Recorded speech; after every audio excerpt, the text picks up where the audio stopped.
شهر رمضان الذي أنزل فيه القرآن۔ رمضان کا مہینہ وہ ہے جس میں قرآن اترا۔ نحمده ونصلي ونسلم على رسوله الكريم اما بعد فاعوذ بالله من الشيطان الرجيم بسم الله الرحمن الرحيم امن خلق السماوات والارض صدق الله العظيم وبلغنا رسوله النبي الكريم الامين الرؤوف الرحيم قال الله تبارك وتعالى في شان حبيبه ان الله وملائكته يصلون على النبي يا أيها الذين آمنوا صلوا عليه وسلموا تسليما اللهم صل على سيدنا ومولانا محمد معدن الجود والكرم منبع العلم والحلم والحكم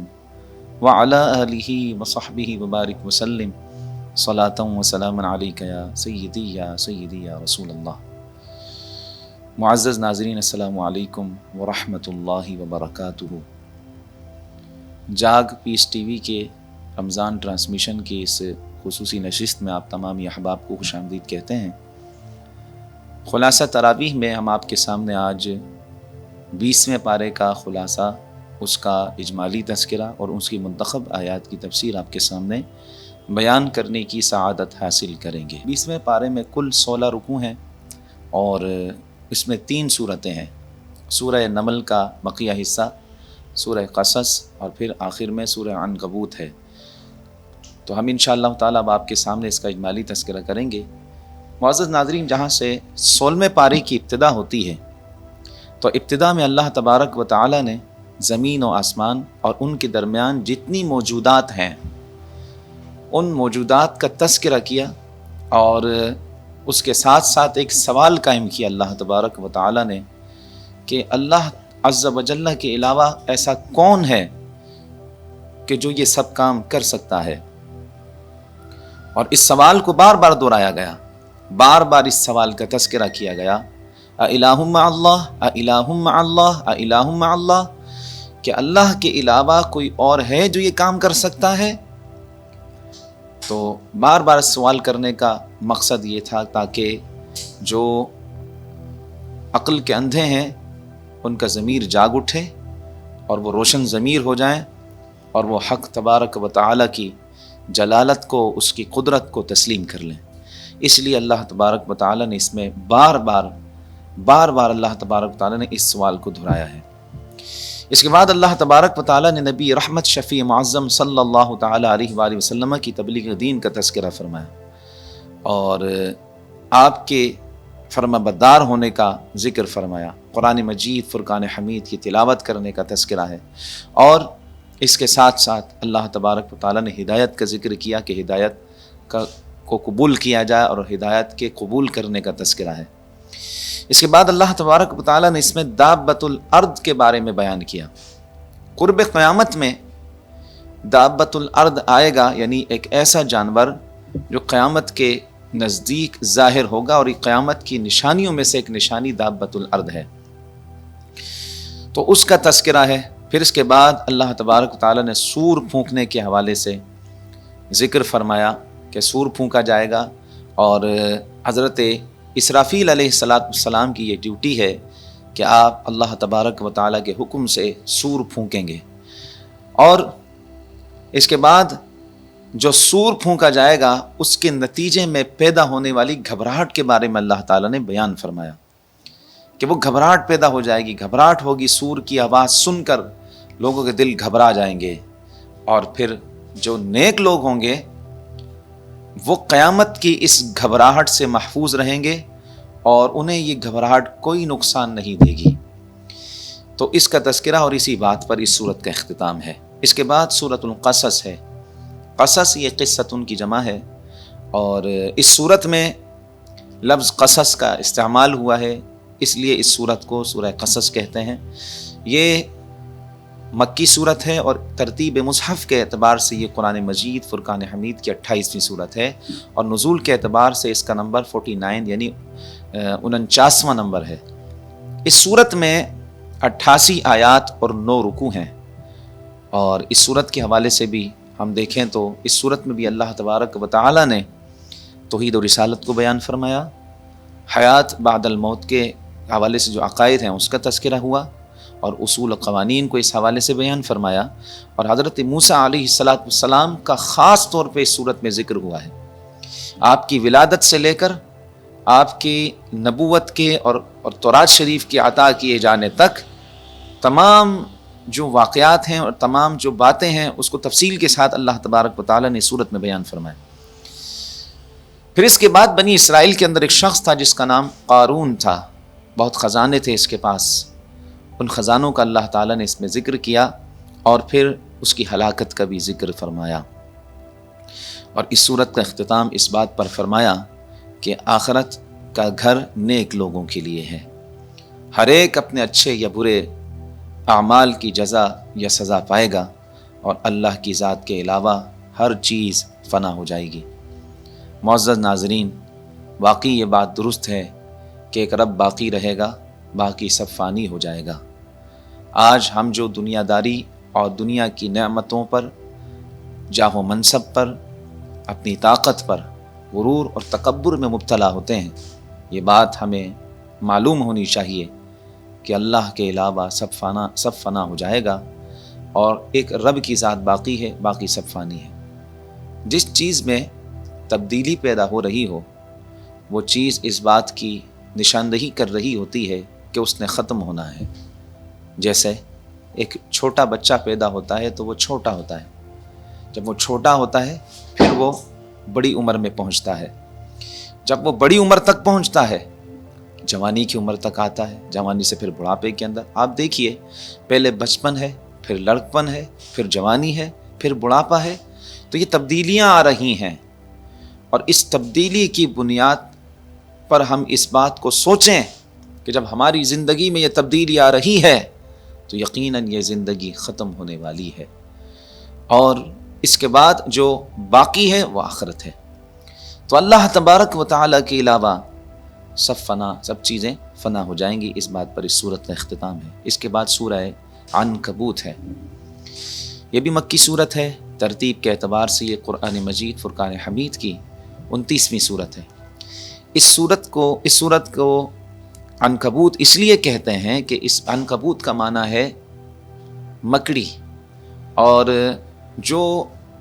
کافر ہیں ان کی چالوں کو، ان کے داؤ کو اللہ تبارک و تعالی نے مکڑی کے جال سے تشبیہ دی ہے، اس لیے اس صورت کو سورہ عنکبوت کہا جاتا ہے۔ اس میں نزول کے اعتبار سے اگر ہم دیکھیں تو نزول کے اعتبار سے سورہ عنکبوت قرآن مجید کی 85ویں صورت ہے۔ اس صورت میں 69 آیات اور 7 رکوع ہیں۔ اس صورت کی ابتدا میں اللہ تبارک و تعالی نے اہل ایمان کی آزمائش اور ان کے امتحان کا تذکرہ فرمایا ہے، ان کا امتحان ہونا ہے اس کا ذکر فرمایا، اہل ایمان کی آزمائش کا ذکر ہے۔ اور اللہ سبحانہ و تعالی نے ارشاد فرمایا الف لام میم احسب الناس ان یترکوا ان یقولوا آمنا وهم لا یفتنون۔ اللہ سبحانہ و تعالی نے ارشاد فرمایا کہ کیا لوگوں نے گمان کر لیا کہ وہ کہیں کہ ہم ایمان لائے اور ان کو چھوڑ دیا جائے گا اور ان کی آزمائش نہیں ہوگی؟ یقیناً آزمائش ہوگی۔ یہ شہادت ہے گہے الفت میں قدم رکھنا،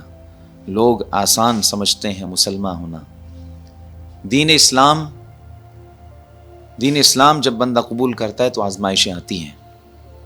ہمارے بزرگوں نے بھی آزمائشوں کو برداشت کیا ہے۔ عرب کے ان صحرا کے اندر ان کو برہنہ کر کے لٹا دیا جاتا، جب کوئلے دہک جاتے تو انہیں برہنہ کر کے ننگی پیٹھ کے ساتھ ان کوئلوں پر لٹا دیا جاتا، اور وہ احد احد کے نعرے لگاتے، کسی کو کسی درخت کے ساتھ باندھ کر مارا جاتا، کسی پر کیا ظلم کیے جاتے، کسی کو لکڑیوں کو جلا کر جلتی ہوئی لکڑی کے ساتھ جسموں کو داغا جاتا، اور انہوں نے اس آزمائش پر استقامت دکھائی، اور اللہ تعالیٰ نے ان کی شان قرآن مجید میں دیگر مقامات پر بیان بھی فرمائی۔ ارشاد فرمائے ان الذین قالوا ربنا اللہ، بے شک جنہوں نے کہا اللہ ہمارا رب ہے، ثم استقاموا، پھر اس پر ڈٹ گئے، تتنزل علیہم الملائکہ، ان کی شان یہ ہے کہ ان پر فرشتے نازل ہوتے ہیں، اللہ تخافوا ولا تحزنوا، نہ تو ان پر کوئی خوف ہوگا اور نہ ہی وہ غمگین ہوں گے، وَأَبْشِرُوا بِالْجَنَّةِ الَّتِي كُنْتُمْ تُوعَدُونَ، اور آپ انہیں جنت کی خوشخبری سنا دیجئے جس کا ان کے ساتھ وعدہ کیا گیا ہے۔ تو اہل ایمان کو اس کی ابتدا میں حق اور سچائی کے راستے میں جو مشکلات پہنچتی ہیں اس پر استقامت اور ثابت قدمی اور صبر کا حکم دیا گیا ہے، اس کا بیان اس کی ابتدا میں ہے۔ پھر اس کے بعد اللہ سبحانہ وتعالی نے اس میں ماں باپ کے ساتھ حسن سلوک، ان کی اطاعت کرنے کا ذکر فرمایا۔ پھر اس کے بعد اللہ تبارک و تعالیٰ نے اس میں انبیاء سابقین کی امتوں کے احوال کو، ان کے حالات کو اجمالی طور پر بیان فرمایا، اور اس کے بعد اللہ تعالیٰ نے اہل کتاب اور مشرکین کے سرکار دو جہاں صلی اللہ تعالیٰ علیہ وسلم کی رسالت پر جو وہ اعتراضات کرتے تھے، ان اعتراضات کے جوابات ارشاد فرمائے، اور مسلمانوں کو ہجرت کی ہدایت اور اجر آخرت کا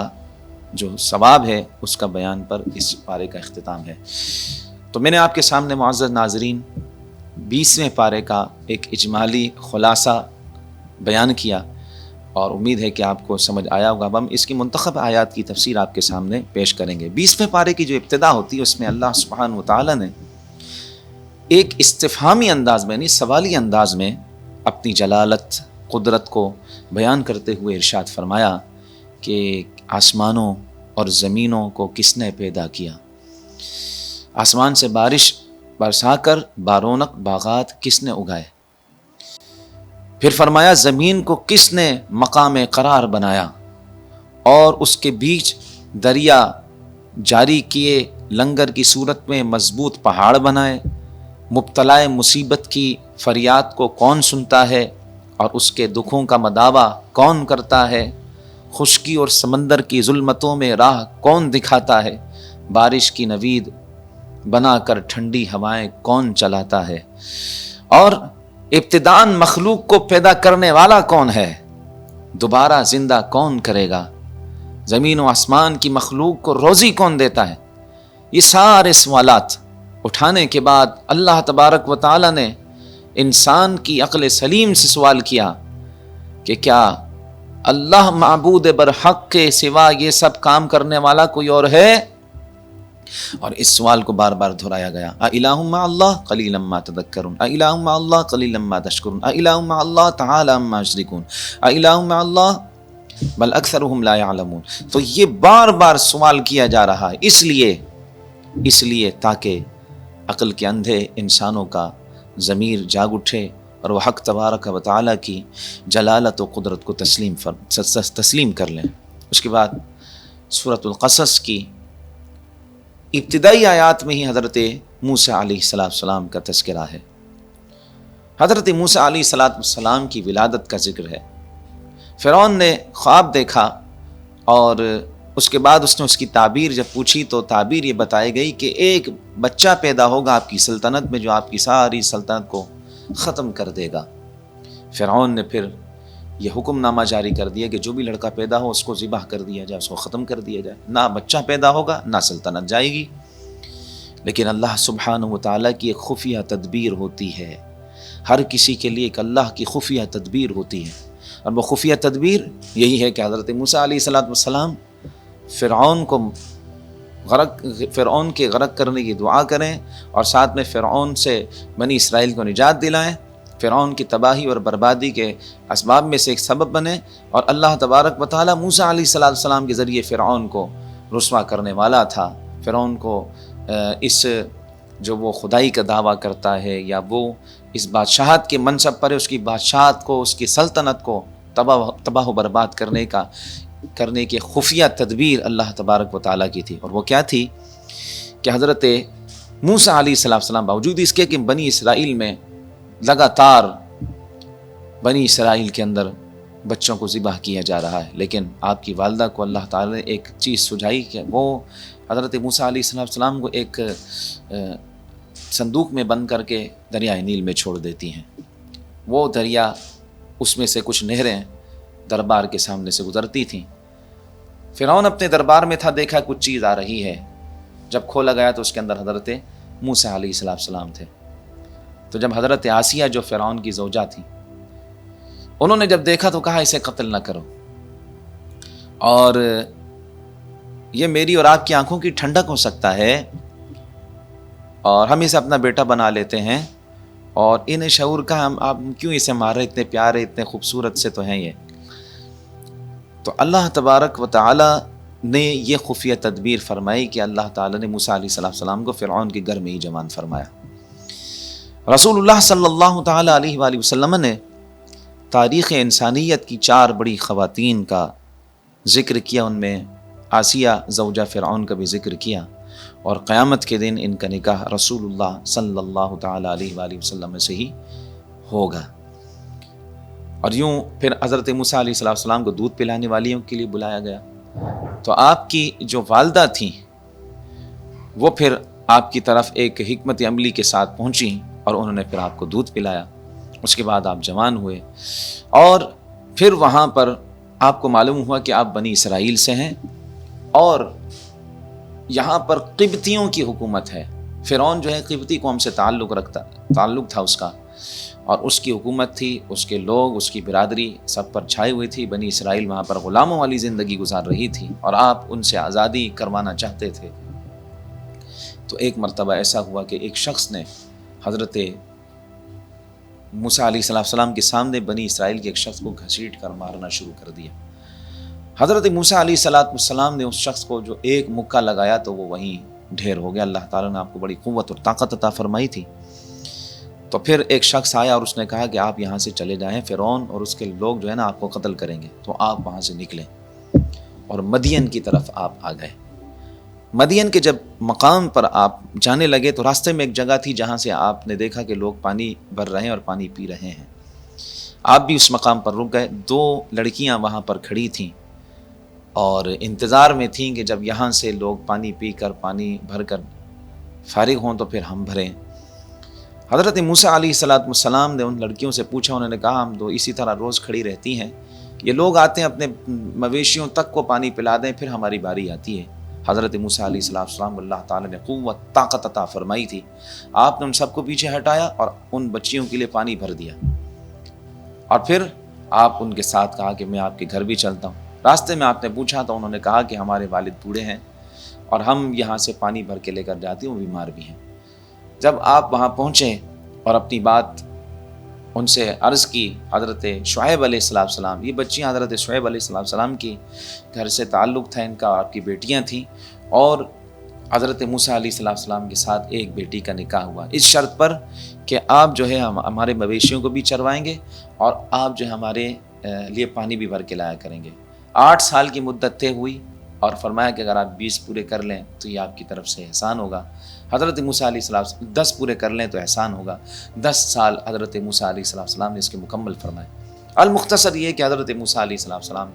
پھر وہاں سے اپنی زوجہ کو لے کر واپس جانے لگے، تو ایک مقام پر پہنچے، سردیوں کی رات تھی، اور آپ کی زوجہ کو درد ذہ ہو گیا۔ آپ ان کے لیے آگ لینے کے لیے ایک مقام تک پہنچے، تو وہاں تک پہنچنے کے بعد آواز آئی، انی انا اللہ، انی انا ربک فاخلع علی، کہ اے موسیٰ میں آپ کا رب ہوں، اور آپ اس وقت مقدس وادی طوا کے اندر ہیں، اور آپ اپنی نالین کو، چپلوں کو اتار لیجئے۔ حضرت موسیٰ علیہ السلام نے وہاں پر اپنی نالین اتار لی، اللہ تبارک تعالیٰ سے ہم کلام ہوئے، اللہ تعالیٰ نے آپ کو ہدایت کی کہ اور آپ کو نبوت کے اس مشن کے لیے منتخب فرما دیا، اور اس کے ساتھ ساتھ اللہ تبارک و تعالیٰ نے آپ کو معجزات عطا فرمائے، آپ کو عصا عطا فرمایا، آپ کو ید بیضا عطا فرمایا، اور آپ کی فرمائش پر، آپ کی دعا پر حضرت ہارون علیہ السلام کو آپ کے اس مشن میں آپ کا دست و بازو بنا دیا گیا۔ تو یوں المختصر یہ کہ اللہ تعالیٰ نے پھر اس کے بعد اللہ تعالیٰ نے آپ کی مدد فرمائی، بنی اسرائیل کو آپ فرعون کے اس ظلم و ستم سے نجات کا ایک سبب بنے، پھر بنی اسرائیل نے ان سے نجات عطا فرمائی اللہ تعالیٰ نے، اور فرعون اور اس کے سارے سپاہیوں سمیت وہ دریائے نیل میں غرق ہوا۔ اور یہ پورے واقعات جو ہے آپ تمامی حاضرین کو معلوم ہے۔ تو اس میں خاص طور پہ صورت میں حضرت حضرت موسیٰ علیہ السلام کا خاص طور پہ ذکر ہے۔ سورہ قصص کی آیت نمبر 62 میں قیامت کے دن کفار کو ندا کر کے بلا کر ان کے باطل معبودوں کے بارے میں پوچھا جائے گا، اور کفار کا اپنے باطل معبودوں پر الزام، معبودوں کی بیزاری اور دونوں کی بے بسی اور فرشتوں کے سوال کے جواب میں خاموش رہنے کا بیان ہے کہ تم نے اپنے رسولوں کو کیا جواب دیا تھا۔ تو وہاں پر وہ بالکل خاموش رہیں گے، کوئی سوال کا جواب نہیں دے سکے گا۔ اس کے بعد سورہ عنکبوت کی ابتدائی آیات کا میں نے آپ کے سامنے تذکرہ کر دیا کہ اس میں آزمائش کا تذکرہ ہے، اور پھر اس کے بعد ماں باپ کے ساتھ اس نے سلوک کا، اور اس کی حدود کو اللہ تبارک و تعالیٰ نے بیان فرمایا۔ اگر وہ تمہیں شرک پر مائل کرنا چاہیں تو گناہ کے کاموں میں ماں باپ کی اطاعت واجب نہیں ہے، اور حدیث شریف میں ہے کہ کسی بھی ایسے مسئلے میں مخلوق خواہ وہ کوئی بھی ہو، اس کی اطاعت لازم نہیں ہے جس میں اللہ کی نافرمانی لازم آتی ہو۔ تو کسی بھی معاملے میں اگر اللہ تبارک و تعالیٰ کی نافرمانی لازم آتی ہے تو پھر وہ کوئی بھی ہو اس کی اطاعت نہیں کریں گے۔ لیکن ماں باپ کی اطاعت کب کریں گے؟ جب ماں باپ صحیح بات کا حکم دیں، شریعت کے دائرے میں رہ کر دیں۔ اگر خلاف شرع بات کی ماں باپ بھی حکم دے رہے ہیں تو ان کی بات کو قبول نہیں کیا جائے گا۔ انہی کلمات پر اختتام کیا جاتا ہے، اور میں انہی پر اکتفا کروں گا۔ اللہ کریم ہم سب کے سینوں کو قرآن مجید فرقان حمید کے نور سے منور روشن فرمائے، اور ہمیں قرآن مجید پڑھنے، سمجھنے اور اس پر عمل کرنے کی توفیق عطا فرمائے۔ السلام علیکم ورحمۃ اللہ وبرکاتہ۔ شهر رمضان الذي أنزل فيه القرآن، رمضان کا مہینہ وہ ہے جس میں قرآن اترا۔